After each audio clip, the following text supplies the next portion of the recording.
Πόσοι από εσάς ξέρετε πως λένε, ότι δεν πρέπει να πίνουν τίποτα πριν πάνε για ύπνο, διότι θα πρέπει να ξυπνάνε κατά τη διάρκεια της νύχτας. Κάτι άλλο που δεν ήξερα. Ρώτησα το γιατρό μου γιατί οι άνθρωποι ουρούν τόσο κατά τη διάρκεια της νύχτας. Απάντηση από τον καρδιολόγο μου: η βαρύτητα κρατά το νερό στο κάτω μέρος του σώματος σας όταν είστε σε όρθια θέση, πόδια πρίζονται. Όταν ξαπλώνετε και το κάτω μέρος του σώματος, πόδια κάπα λάμδαπη, είναι στο ίδιο επίπεδο με τα νεφρά, είναι τότε που τα νεφρά απομάκρυνουν του νερού, επειδή είναι ευκολότερο. Αυτό, στη συνέχεια, συνδέεται με την τελευταία δήλωση.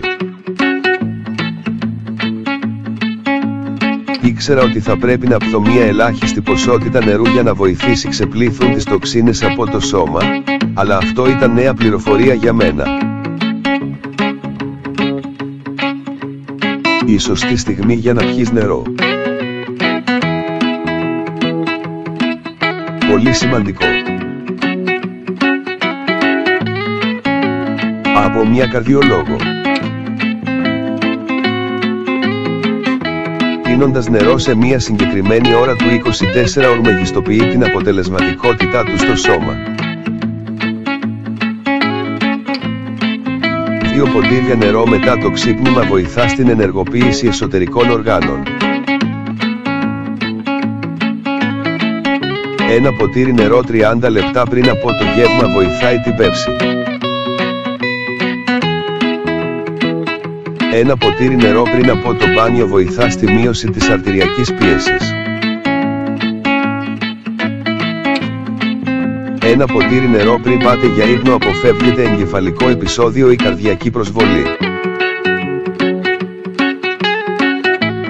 Μπορώ να προσθέσω και αυτό, ο γιατρός μου, που είναι καρδιολόγος, είπε ότι πίνοντας νερό πριν τον ύπνο προφυλάσσει από κράμπες των ποδιών.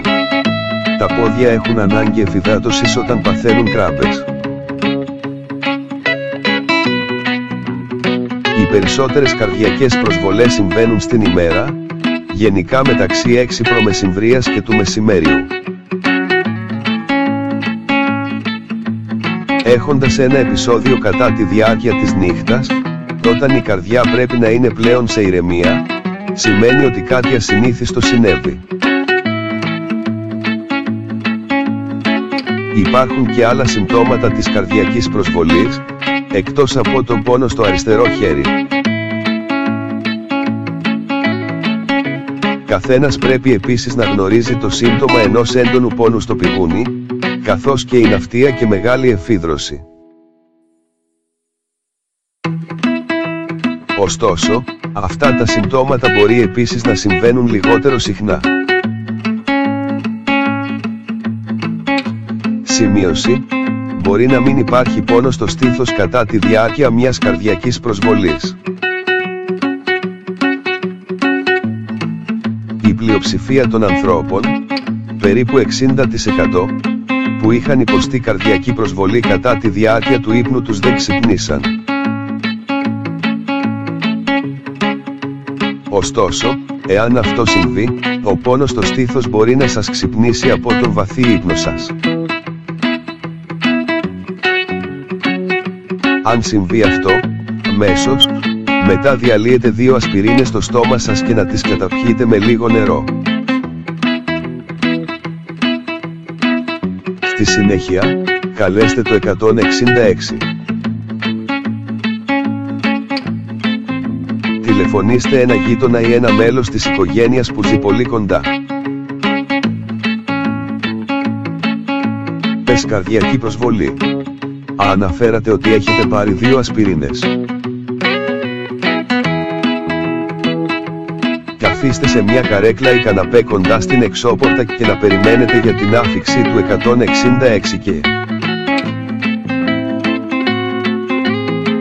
Μην ξαπλώνετε.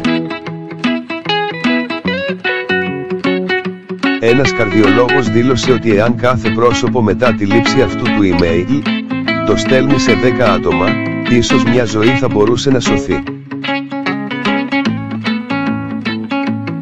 Εγώ έχω ήδη στείλει αυτές τις πληροφορίες σε εσένα.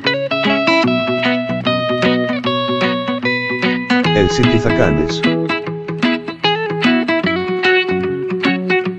Προωθήστε αυτό το μήνυμα.